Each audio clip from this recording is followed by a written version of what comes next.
பல்லாயிரக்கணக்கான உயிர்களை காத்த 80 வயது லட்சத்தீவு செவிலியர் உலக அளவில் டாப் 10 பட்டியலில் இடம் பிடித்துள்ளார்.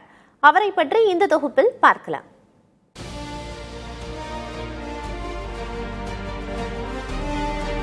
லட்சத்தீவைச் சேர்ந்தவர் 80 வயதான ஹிந்தும்பி கௌரம் ககாடா. 53 ஆண்டுகள் செவிலியர் சேவை, 20,000க்கும் மேற்பட்ட அறுவை சிகிச்சைகள், அவசர கால மருத்துவ பணிகள் என லட்சத்தீவு மக்களின் ஆபத் பாந்தவராக திகழ்ந்து வருகிறார். 60 வயதில் ஓய்வு பெற்ற பிறகும் ஒப்பந்த அடிப்படையில் இன்றும் தன் சேவையை தொடர்ந்து வருகிறார்.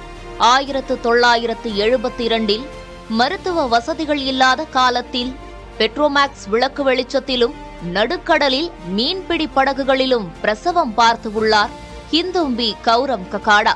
வீதி வீதியாக சென்று பிரசவ கால பராமரிப்பு, தடுப்பூசி விழிப்புணர்வை ஏற்படுத்திய இவரின் சேவை சுனாமி, கொரோனா காலங்களிலும் தொடர்ந்தது.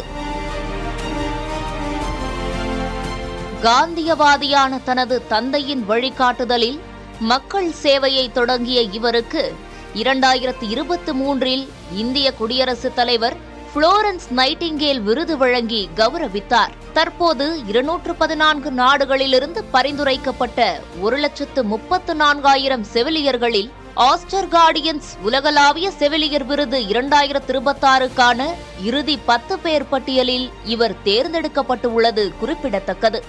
விருதுகள் வென்றாலும் தோற்றாலும் இன்றும் கவரட்டி மருத்துவமனையில் தனது அடுத்த தடுப்பூசி பணிக்கான அட்டவணையுடன் சுறுசுறுப்பாக வலம் வருகிறார் இந்த 80 வயது சாதனை பெண்மணி.